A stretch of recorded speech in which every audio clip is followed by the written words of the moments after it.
Hello, so this is going to be another reaction video for X-Men 97.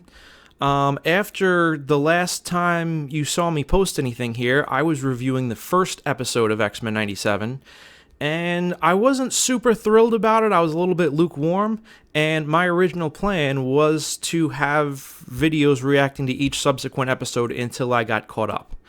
That didn't really happen. I have been watching episodes each day since then, and I am mostly caught up. I've gone through episodes 2, 3, 4, and 5, and I'm going to warn you that there are going to be heavy spoilers for those episodes. So if you haven't watched those, please do not continue to watch here. The other episodes I think were a lot better and a lot more interesting than the first one, and I've definitely warmed up to the series considerably since then. It is still different than the original series. There are still different directions in art style and in dialogue and in pacing and in different things like that. And, the person in me that loved the original series is still going to notice those differences, but there are aspects where this series excels where that one didn't. There are aspects where the original excels where this one doesn't. But I think the point is that the showrunners here have something significant to say, and we have to let them cook. And I am enjoying the ride, but so I'm going to go through some of my impressions of the last few episodes, most notably the last one, where anyone who has seen season 5 seen episode 5 knows that is the bombshell that got dropped. And I am still reacting to that internally also. It's only been about an hour since I finished seeing that one. So, episode 2 generally deals with the trial of Magneto for previous crimes against humanity right after he had begrudgingly taken control over the X-Men, or I should say Cyclops begrudgingly allowing Magneto to take control over the X-Men. There's a number of things that happened there. There was Jean, who was pregnant, having her water break, and Wolverine having to take her to the hospital. And as they have their child, Jean gets some disturbing visions. So some of the things I noticed with that is that they put Jean and Wolverine alone in a lot of situations, and they really play up as if Wolverine is now Jean's bestie, and Wolverine has to kind of deal with the fact in repeated spots that this is as much as they can really be. They are definitely playing that up a lot. But as some of these episodes have gone on, we see that Jean and Cyclops having this child is causing a rift. But I'm getting a little bit ahead of myself there. So while Jean is able to get to the hospital and have a child, Magneto is on trial and making his speech about how a lot of his crimes are in reaction to the discrimination against humans. I thought this was a very interesting episode and very well done. You get to hear a lot of the ideological rebuttals from Magneto,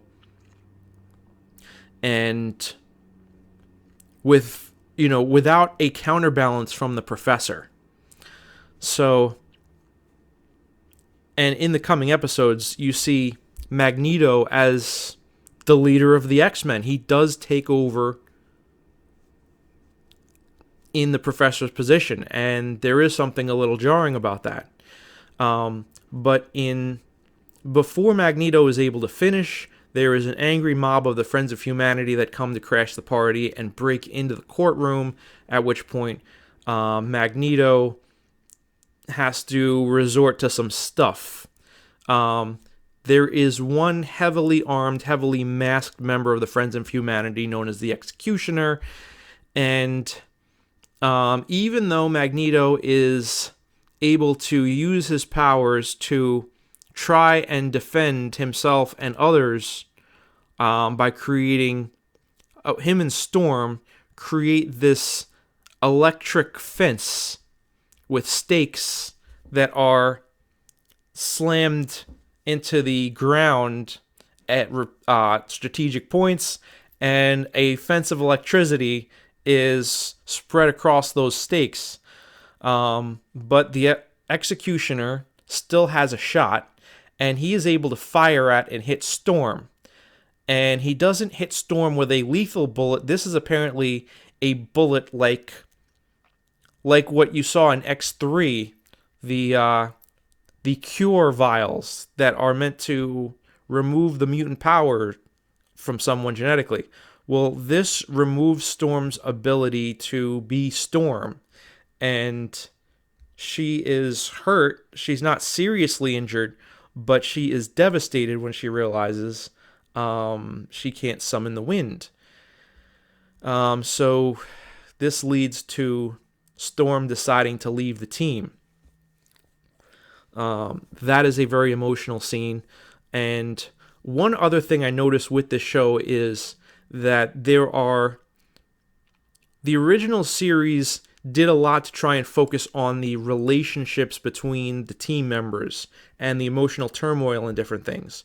But they usually tried to keep a certain balance where, you might have a moment or two with that, but before you know it, you have to deal with whoever the enemy causing problems is. And usually there's only so much time you're going to have towards whatever personal issues. In this, they allocate a surprising amount of time to various love triangles, personal rivalries, or whatever, internal discussions. They make the time for that, and a lot of times it's not going to be interrupted by whatever villain is being dealt with. They're going to suss out that whole conversation and get a complete feel for what's going on. Sometimes to the point where it does feel a little more like an X soap opera. And so that part of the pacing has changed a little bit. But it's also kind of like, don't worry, they will make time for the conflict with the villain. They will get to that. But they're going to kind of separate those things out a little bit more. So we saw Jean having a personal conversation with Storm about what is it going to be like to have a child if the child has mutant powers. How are they going to deal with that? There was considerable talk of them leaving the X-Men until Magneto announced he was taking over the X-Men. And Cyclops and Jean have decided not to leave thus far, even though that was the direction they were going in.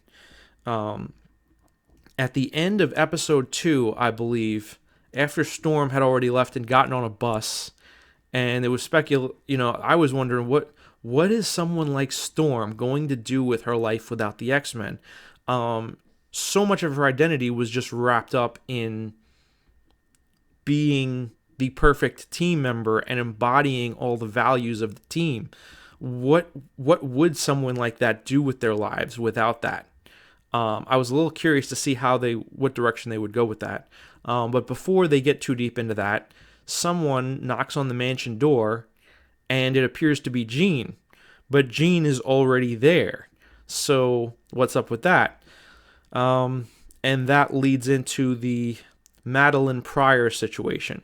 Episode 3 deals with the threat of Sinister, who kind of turns the X-Mansion into a Halloween horror house. And that is interesting because we see the full extent of Mr. Sinister's powers in a way that I don't think we saw in the original series. Which it's kind of reminds me of what it was like when the original series covered the Phalanx. The Phalanx was someone that could kind of use electricity to spread their consciousness through all kinds of apparatuses, buildings. It could kind of infect any inorganic material with itself and then use that as a threat, and it was like inescapable. Ultron in the MCU had kind of that effect too, that Ultron could be infecting and affecting any apparatus at any time, and that was pretty unnerving. So Mr. Sinister was kind of doing that, only with his vines and his organic by way of science reaches. And he was using that to kind of take over the mansion and turn it into this hellscape that, yes, at times looked like a Halloween boogeyman type of episode. But it was very interesting to see the reaches of his power, and there's the reveal that Sinister had created his own clone of Jean Grey, and that was Madeline Pryor. Now, I know in the original comics, the way they introduced Madeline was Jean had been killed off in the Dark Phoenix saga. Cyclops was trying to figure out a way of piecing his life back together, and he met this other woman who looked remarkably like Jean. So he, while still dealing with his grief for losing Jean, he got close to this other woman and fell in love with her and started a relationship with her. So it was a little bit more subtle. Here, it kind of hits you in the face. Oh my God, there's two Jeans. What is going on? So they made that a little bit more interesting. And the direction they went is that Cyclops actually has the baby with Madeline Pryor, thinking it's Jean, and the real Jean had been captured by Sinister for an indeterminate amount of time. So that's a bit of a mess, and neither one of them know where their own memories end and where the other one's memories begin, and it's very confusing. And this naturally creates a tension because Cyclops is supposed to be with Jean, but he has a child with another woman.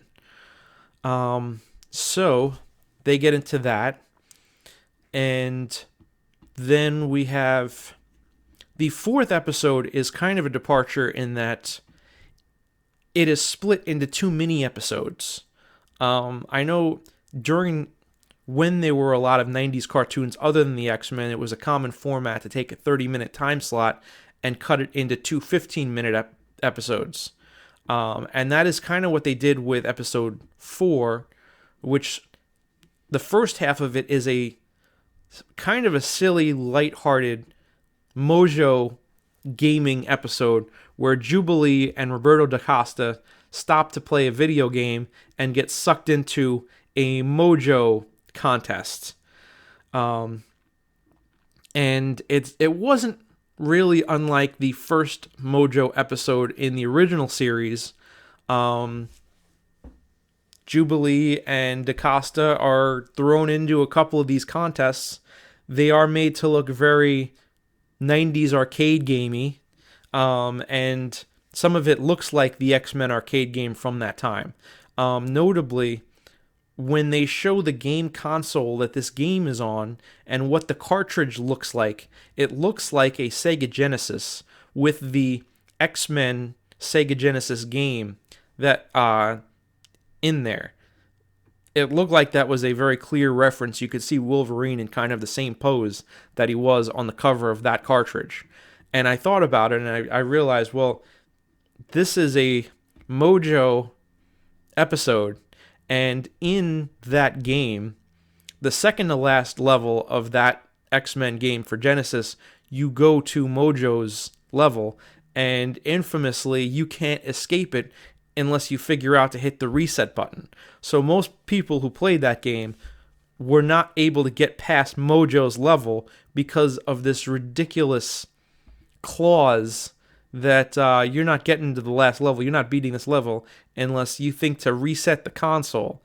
So that's kind of infamous, and it's sort of tied to Mojo, at least his level, and now they're playing it seemed like a nice little Easter egg nod to that. But either way,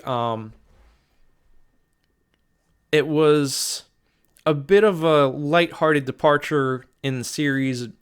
Jubilee taking out Sentinels, having to battle a fake Magneto, and having to battle a fake Mojo for the final boss. They succeed. And then she meets up with a doppelganger clone of Jubilee in the game, who is like an older, wiser Jubilee.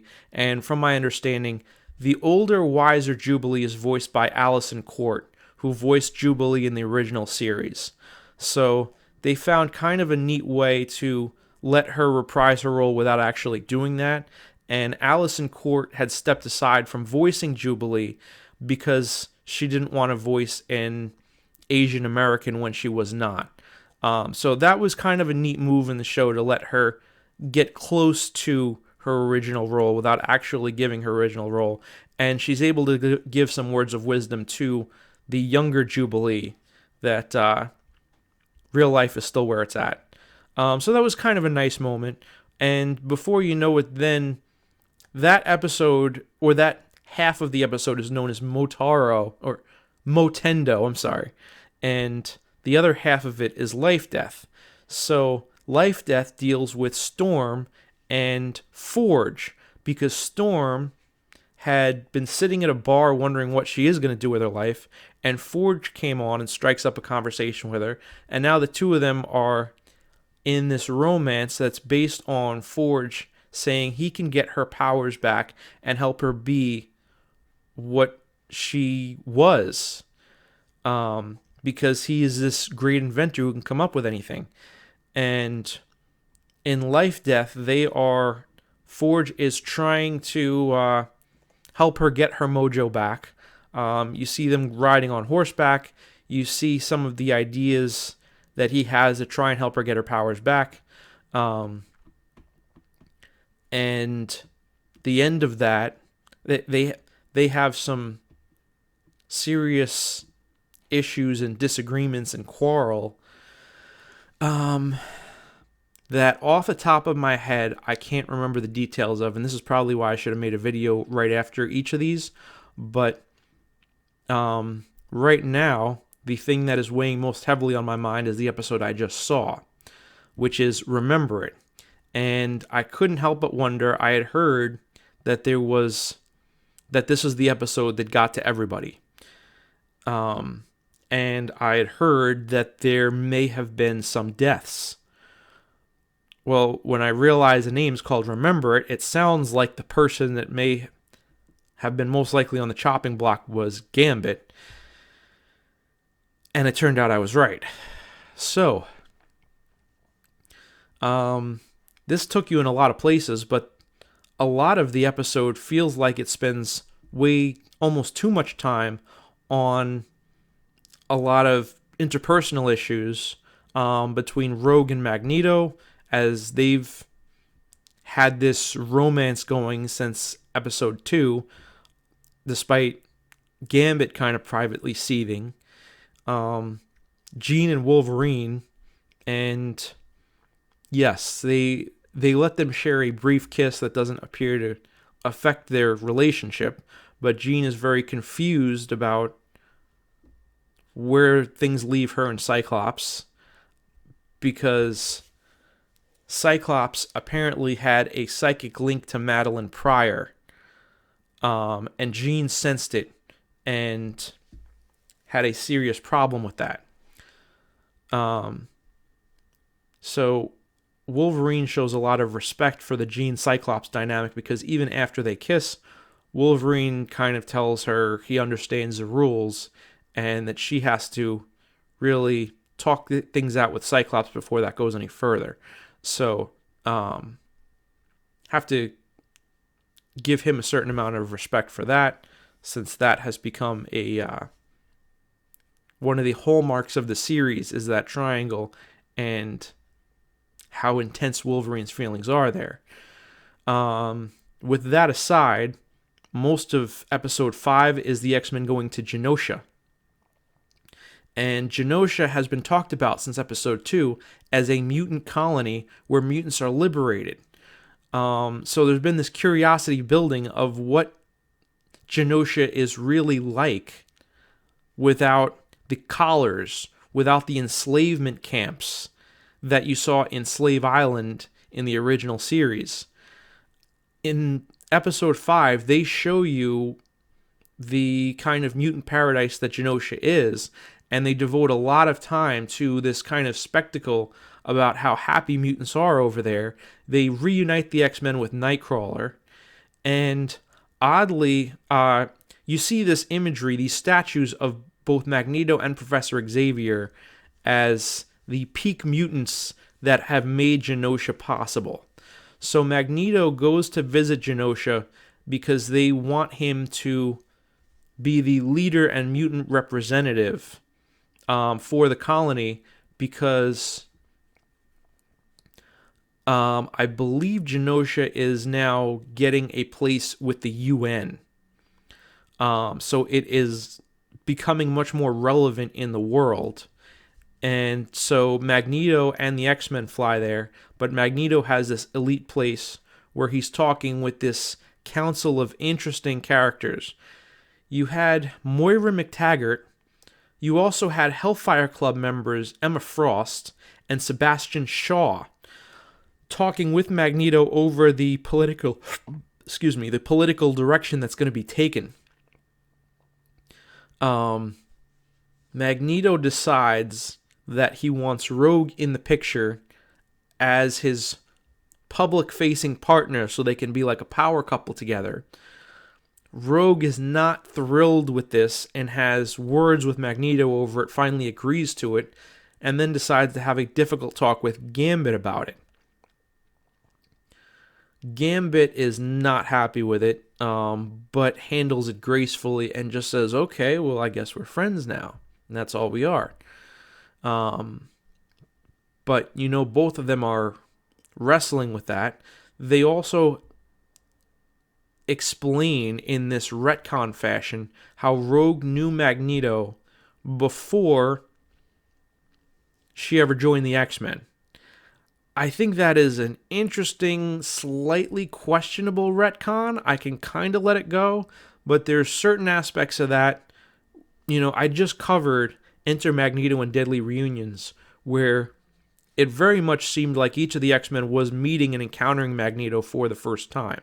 At one point in Deadly Reunions, Rogue flies towards Magneto and is clearly trying to touch him to absorb his power and maybe knock him out. And Magneto repels her with his magnetic powers, and she says something like, "You just can't get close to some men." Here, it shows Rogue and Magneto had this prior history when she was under Mystique's influence, where there was maybe this romance when she was much younger, maybe a legally questionable romance because Rogue was still very young and Magneto was still old enough to have remembered the Holocaust. But they don't really dig into that aspect of it, but they make it clear that Rogue understands and knows that her touch is not affected by Magneto's power, and that he can repel that aspect of her mutant power, and that they can touch each other comfortably. If that is the case, and if Rogue knew that before the events of Deadly Reunions, then she probably wouldn't have tried to touch him in that battle to try and slow him down. So, other than that, it's probably a passable retcon, and it is interesting, and it adds a layer of depth to this new love triangle, I guess. But Rogue is clearly conflicted because she does still have feelings for Gambit. She knows he still has feelings for her. They had a thing for a while, even if it was very, very limited because they couldn't touch each other. And that seems to be the crux of Rogue's conflict, is she can be with someone that she can touch, and Gambit is not that person. So they move on from that, and they have this very public-facing festival where some of it's kind of a show of strength for all of Genosha, but also partially for Magneto. Rogue appears in this big red dress. The two of them are flying around together, and there is the camera woman covering the event is capturing all this on camera. It's like the peak moment of Genosha being realized. There's music playing.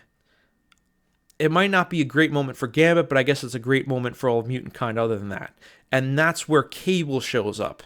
And Cable is telling everybody, we got to get out of here. You have to turn the music down. And I'm sorry for what's... And before he can explain what happens, he gets sucked into a time portal. And I believe it's Jean who he gets to. And Jean, in those few seconds, is starting to realize that Cable is the baby that she gave birth to. Which I failed to touch upon before, that when during the Sinister episode, he appears to infect the child who that they do name Nathan, and we know that Cable's real name is Nathan Summers. So Nathan is infected with a technovirus as a child because of Mr. Sinister, and that kind of makes sense and fits into what we know about Cable, because he has this tech embedded in his face as an older man. So that seemed to be fairly well done. But now this is kind of the first appearance you're getting of adult Cable, and he knows what is going to happen. And shortly after Cable appears, these horrific Sentinels show up with this nasty, thick green death beam that just eviscerates many of the mutants on Genosha. And that completely turns the whole feel of the episode around and turns everything into a hellscape. So the X-Men are then the ones that are shown are then fighting for their lives while there's already been mass casualties. And Magneto and Rogue and Gambit are the main ones in this battle.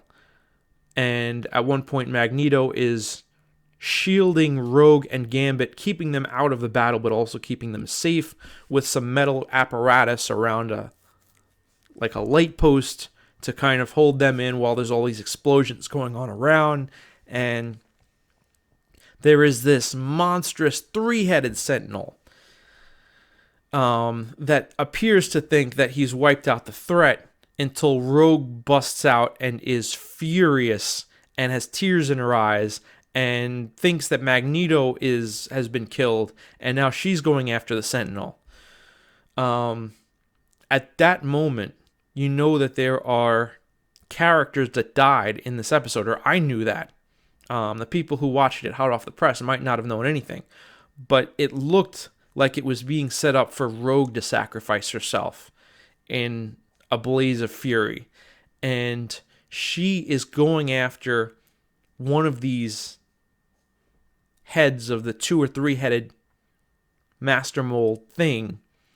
And before she can actually get to him, or before she can get hit by that green death beam, Gambit is able to get her out of the way in the last second. And then they have this very cool sequence with Gambit going motorcycling through a long corridor, and then he's kind of running up all of this debris to try and get to the last giant Sentinel, and he gets impaled by a tentacle in his side. And when you know the episode is called Remember It, and you know that there are casualties in the battle, which they had already shown that many of the mutants on Genosha had been wiped out, and that all of this, while the humans had clearly allowed mutants to do their thing on Genosha, it was only going to be a matter of time before they decided, okay, we can take care of a lot of mutants at once. And this was when they struck.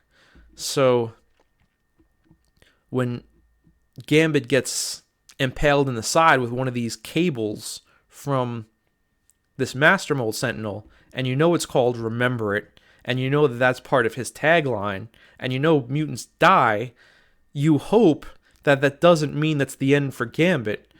But in his last moments, he uses his kinetic energy to spread through the cable and completely wipe out this version of Master Mold in a giant explosion that clearly finishes off Gambit. And in case there was any doubt, after that explosion is over, Rogue finds Gambit at the bottom of the pile and picks up his body, and Gambit's not waking up. So that was heavy. And then some of the last shots are them back at the mansion, and Cyclops is asking how many in terms of casualties. They're watching the TV, the news report, and still coping with everything that happened. So Gambit is out permanently. They killed him off. And the question now is this a permanent death? Now, I understand the person that brought this show together, the director, was fired shortly after this first season dropped. And episode 5 was the centerpiece for his pitch to Disney to revive the series initially. We still don't know why he was let go, but this was his main selling point. And this is where shit really finally got real. So, I couldn't help but think he had come a very long way since his moment in the final decision, season 1 finale of the original series, where the X-Men as a team were going to go rescue Senator Kelly. I am going to cover this in one of my rose-colored reviews. Gambit was the only X-Man that did not want to go on that mission. He felt very strongly about it until he watched as each of the other X-Men said that they would go on the mission. Gambit saying, Senator Kelly is not worth saving. He is the primary nemesis of the mutants. Notably, what I remember about that was, well, first it was Jubilee getting very emotional about that in one of the most memorable scenes of the series. But also Rogue kind of staring daggers at Gambit, and it looked like that was a thing that kind of made him finally go, oh, all right. I can deal with all the other X-Men disagreeing with me, but I can't deal with Rogue hating me for this. So I'll go. So it kind of showcased that Gambit was a little bit selfish, was a little bit more, I'm interested in my survival more than the team. Here, Gambit was willing to do anything for what was left of mutant kind at that moment. He made the sacrifice play. And it crossed my mind that this might have been Marvel's most powerful sacrifice play since Tony Stark snapped Thanos away. This definitely has a significant impact on anybody watching this. And I know episode 6 is the most recent episode out right now. I have not seen that. I'm sure I'll see that shortly.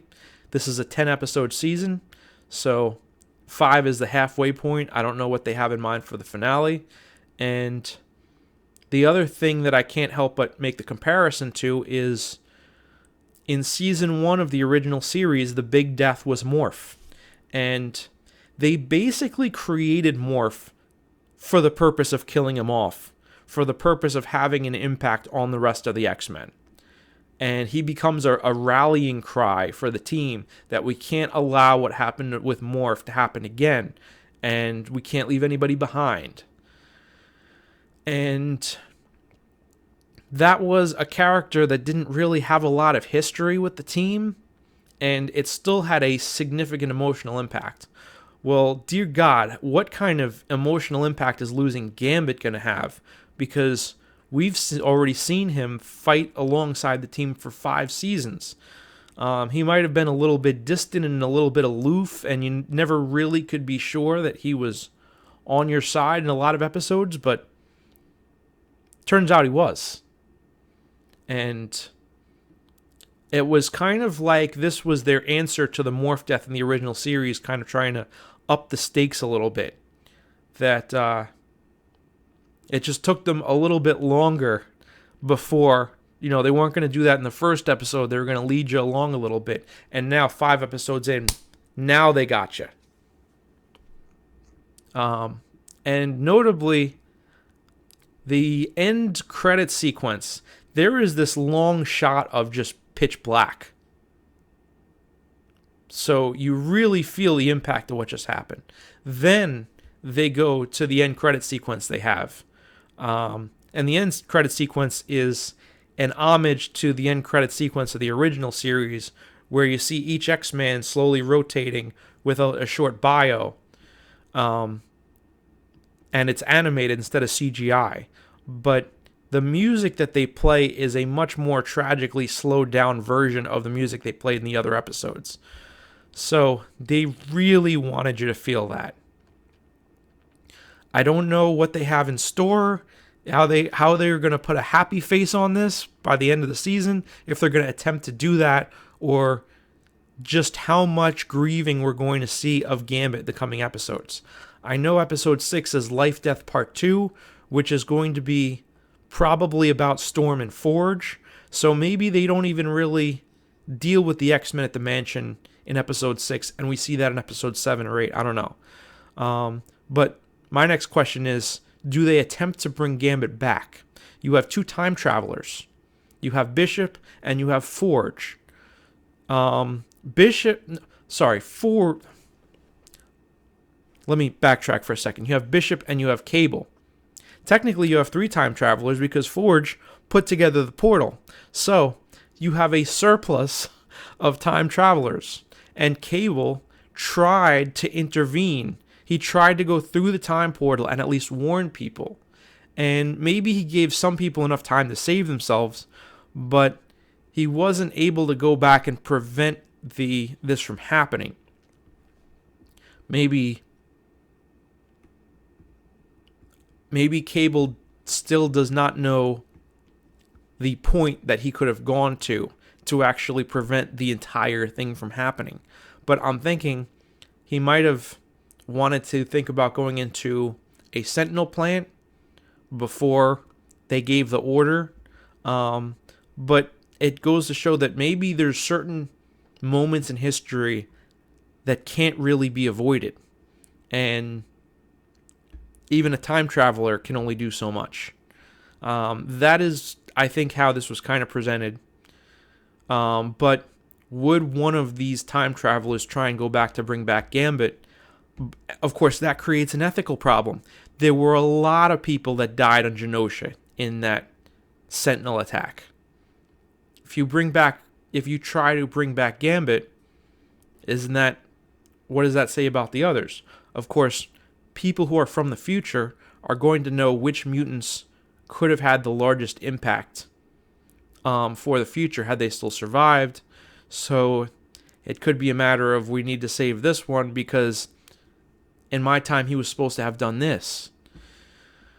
Or in this case, maybe not, because Cable knew what was going to happen. So there's time paradoxes that come into play. And maybe this is wishful thinking, that you hope that Gambit's not gone for good. But from a story integrity standpoint, Gambit's death was so powerful here. Maybe you need to let it stand. Maybe if you bring him back, it nullifies what happened here in episode 5. The kind of dramatic art that took place there. I would say it was definitely the first moment of the series that brought tears to my eyes. They definitely dealt with a lot of heavy and emotional things in the other episodes. And for some reason, a lot of those things have not hit me with the same force that a lot of those moments did in the original series, and it's kind of hard to put my finger on exactly why that is. But this one left no doubt. And it's definitely kind of a flagship moment for the new series that this is definitely a worthy successor. It's still a stomach punch. I'm still feeling it right now. And it's just a question of what direction they go in next. But I think I've covered all the ground that I want to and need to cover here. And I'm sure within a day I will be completely caught up. I'll have seen episode 6. Today is Saturday. New episodes air every Wednesday. So tomorrow's Sunday. I'll have been caught up to 6. And then I'll just have to wait every Wednesday like the rest of you for a new episode. So enjoy the weekend and enjoy the rest of the series. I know I will be. And if I don't have an episode if I don't have a new video after every episode, I will definitely have one to cover the back half of this season once the season wraps and after I've seen all those episodes. And at some point, I will probably resume rose-colored reviews for the remainder of Season 1 of the original series because I did intend to cover a lot of that. So I think that wraps it here. I think I've talked long enough. And yeah, enjoy. X-Men 97 has definitely left its mark. Have a good day, everyone.